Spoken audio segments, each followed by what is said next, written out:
Hello guys, welcome back to our channel. चलिए आज हम लोग समझते हैं टेंशन फोर्स। और ये टेंशन फोर्स आखिर होती क्या है। कभी कभी ये टेंशन फोर्स कुछ लोगों को ज़्यादा ही टेंशन दे जाती है, तो इसलिए इसको समझ लेते हैं। इसमें देखिए, आप ये मान लेते हैं हम लोग कोई स्ट्रिंग ले लेते हैं, ठीक। और ये स्ट्रिंग है हमारी। मान लीजिए इधर भी फोर्स लगा रहे हैं, इधर भी फोर्स लगा रहे हैं, और ये बीच में, यानी कि यहाँ से, ठीक। तो यहाँ पे अगर हम लोग देखें ये जो पॉइंट है, यानी कि इसके एटॉमिक लेवल की बात करें तो ये कुछ ऐसे होंगे, मान लीजिए एटम, ठीक।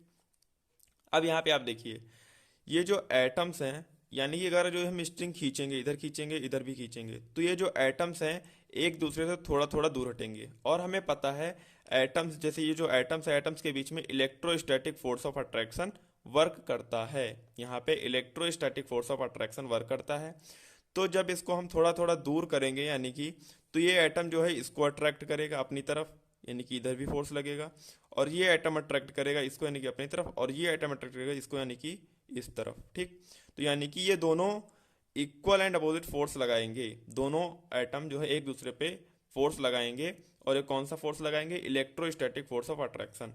तो ऐसे ही सारे एटम्स क्या करेंगे, जब इधर की तरफ इसमें फोर्स लगाएंगे, हम लोग रस्सी या स्ट्रिंग को खींचेंगे या इधर खींचेंगे, दोनों तरफ खींचेंगे, तो ये क्या करेंगे, आपस में इलेक्ट्रोस्टैटिक फोर्स ऑफ अट्रैक्शन लगाएंगे। और इसी को हम लोग क्या बोलते हैं? Tensional force. यानी कि इधर भी फोर्स लगेगा और इधर भी फोर्स लगेगा, ठीक है।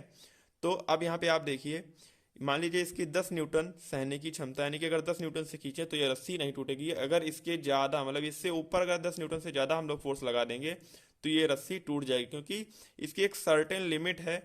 उस लिमिट से बाहर अगर हम लोग जाएंगे तो ये रस्सी टूट जाएगी, क्योंकि इसकी जो सहने की क्षमता है वो है सिर्फ 10 न्यूटन। यानी कि 10 न्यूटन से ज़्यादा फोर्स लगाएंगे तो ये जो मॉलिक्यूल्स हैं, यानी कि जो पार्टिकल्स हैं, ये एक दूसरे से अलग हो जाएंगे, यानी कि रस्सी ब्रेक हो जाएगी, ठीक।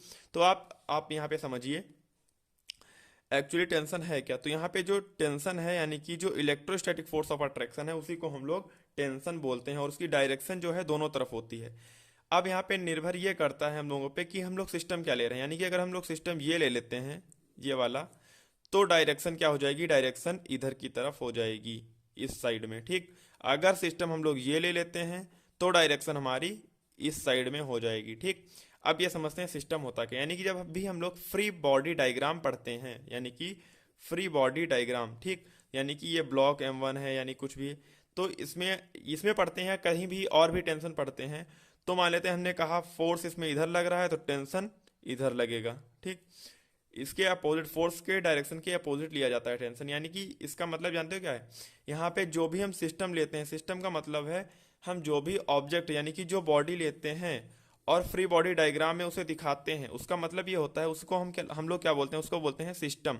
और सिस्टम का मतलब ये होता है कि हम लोग सिस्टम, जो फोर्स, और मतलब जो ग्राउंड पे, यानी कि जो ये बॉडी है, ये फोर्स जो लगा रही है, इससे हमें मतलब नहीं है। हम लोग एक्सपीरियंस करते हैं कि इस बॉडी, यानी कि इस सिस्टम पे कितने फोर्सेस वर्क कर रहे हैं।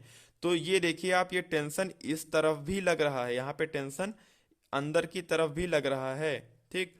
और ये आउटसाइड भी लग रहा है। तो ये बॉडी लगा रही है एक, जो टेंशन ये है, यहाँ पे कोई और ऑब्जेक्ट होगा या कुछ भी होगा, यानी कि जो स्ट्रिंग होगी उस पे ये बॉडी भी टेंशन लगाएगी। यहाँ से ये जो स्ट्रिंग होगी, ये यहाँ से भी, मतलब अंदर की तरफ भी टेंशन लगेगा। लेकिन हम लोगों ने सिस्टम इसको माना है, तो इसके ऊपर जो भी फोर्सेस लगेंगे हम सिर्फ उसको एक्सपीरियंस करेंगे, ना कि जो ये फोर्स लगाएगा उसको एक्सपीरियंस करेंगे, ठीक है। तो जो फोर्स सिस्टम यानी कि लगाता है उसे हम लोग एक्सपीरियंस नहीं करते हैं। और जो, यानी कि जो बॉडी हमारी है, वो जो फोर्स वो लगाएगी उसे हम एक्सपीरियंस नहीं करेंगे। जो फोर्स हमें आउटसाइड से मिलेगा, यानी कि जो उस बॉडी पे एक्सपीरियंस किया जाएगा, हम लोग सिर्फ उसी फोर्स को मानते हैं, यानी कि। तो इसलिए जो ये सिस्टम होता है, सिस्टम क्या होता है? सिस्टम इसको मानते हैं, यानी कि सिस्टम क्या होता है? सिस्टम वो होता है जिस पे हम लोग फोर्सेस एक्सपीरियंस करते हैं, और उसकी जो सिस्टम हमारी फोर्स लगाता है उसको हम लोग एक्सपीरियंस नहीं करते हैं, ठीक। तो यहाँ पे अगर हम लोग सिस्टम इसे मानते हैं तो ये क्या कर रहा है, मतलब फोर्स आउटसाइड है। अगर इसे सिस्टम मानते हैं तो इस तरफ है फोर्स, ठीक। अब ये समझते हैं, मतलब यानी कि आप ऐसा समझ लीजिए विद रिस्पेक्ट टू, यानी कि रिलेटिव मोशन, जस्ट ऐसा रिलेटिव मोशन है। यानी कि मान लीजिए एक बॉडी इधर से जा रही है इस तरफ, और एक बॉडी इधर से जा रही है इस तरफ। अगर हम कहें, या मान लीजिए 2 मीटर पर सेकेंड जा रहा है या 3 मीटर पर सेकेंड जा रहा है, ठीक। और ये, ठीक। अगर हम कह रहे हैं ये 3 मीटर पर सेकेंड जा रहा है, तो हम किसकी रिस्पेक्ट में बोल रहे हैं, इसकी रिस्पेक्ट, ये 2 मीटर पर सेकेंड जा रहा है, किसके रिस्पेक्ट में बोल रहे हैं, यानी कि इसके रिस्पेक्ट में। लेकिन एक्चुअली देखा जाए तो अगर इसकी तरफ से देखा जाए तो ये लगेगा कि ये 3 मीटर पर सेकेंड की रफ्तार से जा रहा है। ठीक, अब यानी कि ऐसा ही फ्रिक्शन में होता है। फ्रिक्शन मान लेते हैं, जैसे ये है, ये ब्लॉक लिया, ठीक, मान लीजिए हमने बोला फ्रिक्शन किधर लग रहा है, मानिए कि अगर ये बॉक्स इधर की तरफ मूव कर रहा है तो फ्रिक्शन लग रहा है इस तरफ। ठीक, तो ये फ्रिक्शन कौन है, ये फ्रिक्शन है। हमने एक्सपीरियंस क्या किया कि हमने सिस्टम किसको माना है, हमने सिस्टम इसको माना है, इसलिए फ्रिक्शन इस तरफ लग रहा है। देखिए यहाँ पे आप, हमने सिस्टम किसको माना है, इस बॉक्स को, तो सिस्टम जब इसे माना है तो हम जो ये फोर्स लगाएगा उसे एक्सपीरियंस नहीं करेंगे, सिर्फ इस पे लगने वाले फोर्स एक्सपीरियंस करेंगे। यानी कि जो ये सरफेस है, ये जो रफ सरफेस है या कुछ भी है, वो फ्रिक्शन लगाएगा इस तरफ।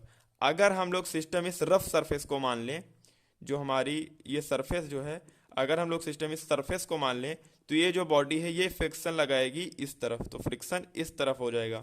तो आप जब भी डिफिनीशन बोलिए तो विद रिस्पेक्ट टू किसके बोल रहे हैं आप ये जरूर देखिए, और आप देखिए कि आपके हिसाब से उसमें सिस्टम क्या है, यानी कि जो क्वेश्चन पूछा गया है उसमें सिस्टम क्या है, उसमें किसके हिसाब से पूछा गया है, उस हिसाब से आप अपना आंसर दीजिए। तो मैं आशा करता हूँ आपका टेंशन फोर्स क्लियर हो गया होगा। अगर क्लियर हो गया तो हमें कमेंट बॉक्स में ज़रूर बताएं, अगर नहीं हुआ है तब भी हमें कमेंट बॉक्स में ज़रूर बताएं। Thank you.